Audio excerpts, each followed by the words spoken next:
In stooping to take upon himself humanity, Christ revealed a character the opposite of the character of Satan. But he stepped still lower in the path of humiliation. Being found in fashion as a man, he humbled himself and became obedient unto death, even the death of the cross. Philippians 2:8. As the high priest laid aside his gorgeous pontifical robes and officiated in the white linen dress of the common priest, so Christ took the form of a servant and offered sacrifice, himself the priest, himself the victim. He was wounded for our transgressions, he was bruised for our iniquities. The chastisement of our peace was upon him.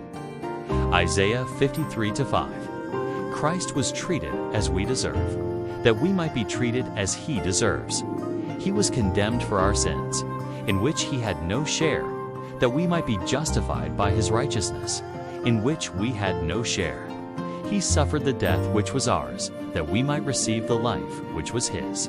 With his stripes we are healed. Heavenly Father, we stand in awe of the depth of Christ's humiliation and love.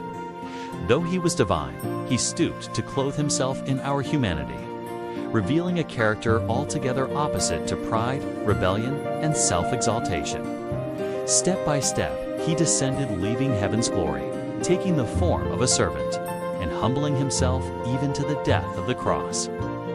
Memory text: For he hath made him to be sin for us, who knew no sin, that we might be made the righteousness of God in him. 2 Corinthians 5:21.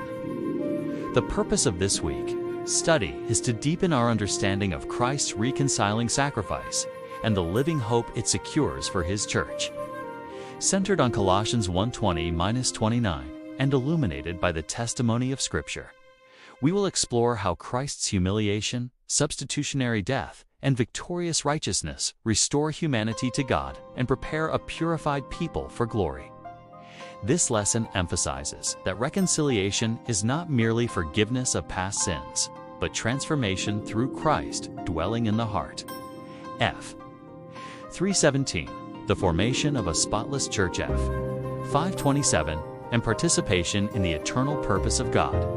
F. 1:2-7-10. Through the cross, Christ became sin for us, so that we might become the righteousness of God in him. To core. 5:21.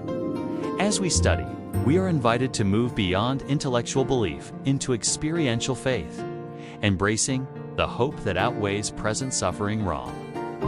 8:18, rejecting human ways that seem right but lead astray. Prov. 14:12, and allowing the mystery of Christ within to shape our identity and mission.